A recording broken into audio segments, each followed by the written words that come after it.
कवि जी लिखा तनी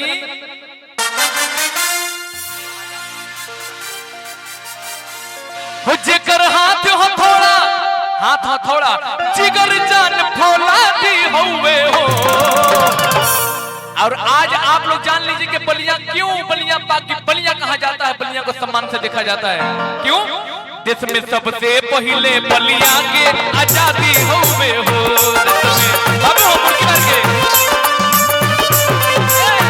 देश में सबसे पहले बलिया के आजादी हुए हो।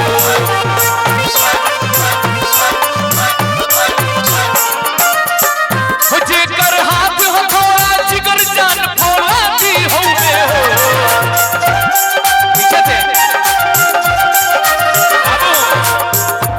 जेकर हाथ हथौड़ा जिगर जान फौलादी हुए हो। देश में सबसे पहले बलिया के आजादी हुए हो। सबसे पहले बलिया आजाद, देश में सबसे पहले बलिया के आजादी हुए हो। बाबू सुनो, हेरी जहां की प्रीतना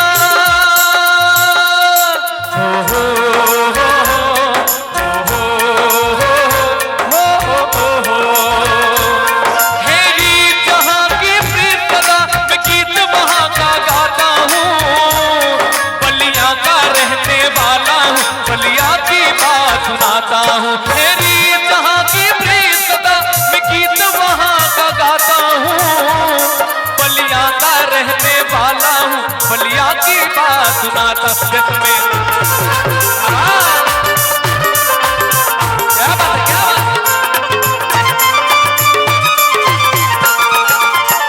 गौर से सुनी, मंगल पांडे जीतू पांडे एह बलिया के लाल हो। बाबू हम उनकी बात के अरे बाबू रोक के तनी लाओ उनकी बात। मंगल पांडे जीतू पांडे एह बलिया के लाल हो। अंग्रेजन के छाक छोड़वले भइले लोग निहाल हो। पीछे से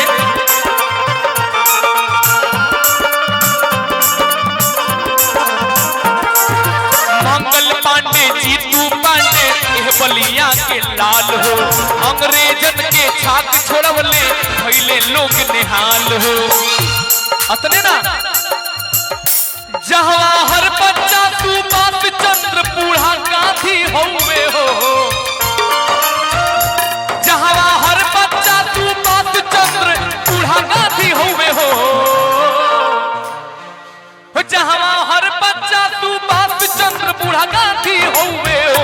अजत में सबसे पहले बलिया के आजादी हुए हो। क्या बात है। देश में सबसे पहले बलिया के आजादी हुए हो।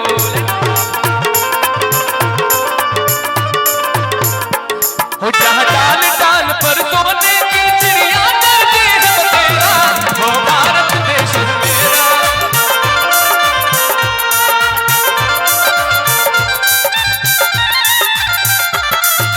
भारत देश मेरा, ये वो बलिया है, ये वो भारत देश है।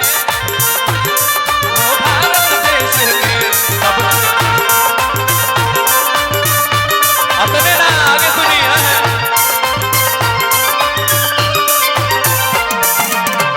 अपने ना भैया।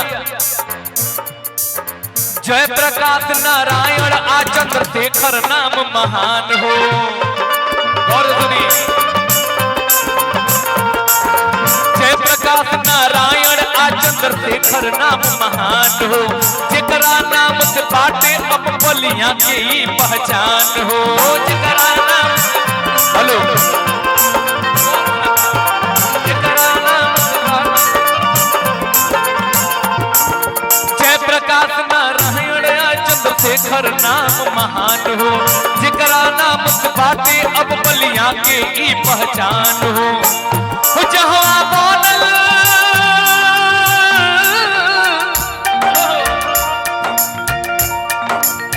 हो, जहाँ बनल भिरगू बाबा के समाधि हुए हो। जहाँ बनल भिरगू बाबा के समाधि हुए हो।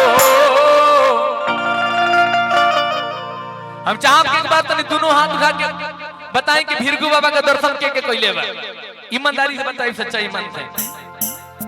और आप सब नहीं के लेका भैया, भीरगु बाबा का दर्शन नहीं किए तो कर लीजिएगा, यही बगल में भीरगु बाबा हैं, महज 100 मीटर की दूरी पे होंगे। भीरगु बाबा का दर्शन कर लीजिएगा, बड़ी महात्म है। हमारे यहाँ ददरी मेला लगता है कार्तिक पूर्णिमा के दिन, लोग गंगा मैया का स्नान कर, तपो भूमि कहा जाता है। यहाँ पे भीरगु बाबा ने यज्ञ करवाया, यहाँ पे महर्षि भृगुनाथ और उनके चेले दर्दर मुनि के नाम पे ददरी मेला लगता है, जो कि ऐतिहासिक मेला होता है। इसलिए कहा गया कि जहां बादल भृगु बाबा के समाधि हुए हो, अदित में सबसे पहले बलिया के आजादी हुए हो, अदित में सबसे पहले जेकर हाथ हथौड़ा जिगर जान फौलादी हुए हो, जेकर हाथ हथौड़ा जिगर जान फौलादी हुए हो, अदित में सबसे पहले बलिया के आजादी हुए हो।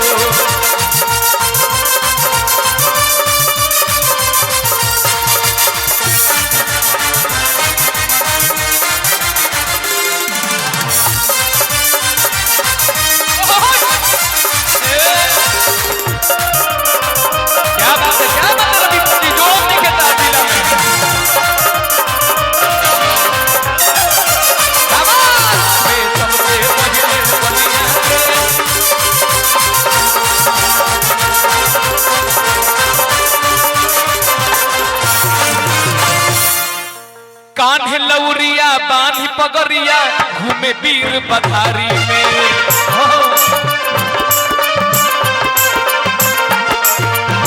बलिया के वीर, बलिया के लोग कैसे पावा जाला गौर करी हो।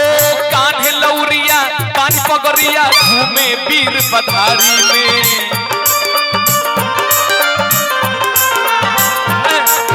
कबो न हटल कबो न हटी दुश्मन से मारा मारी में,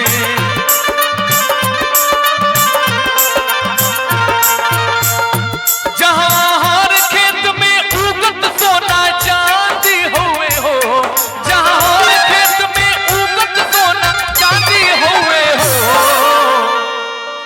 देश में सबसे पहले बलिया के आजादी हुए हो। हेलो, अच्छा आप सब ऐसा बैठल बनी जैसे लागत हमारे खिसिया के लोग, हमारे खिसिया लिखी जानो।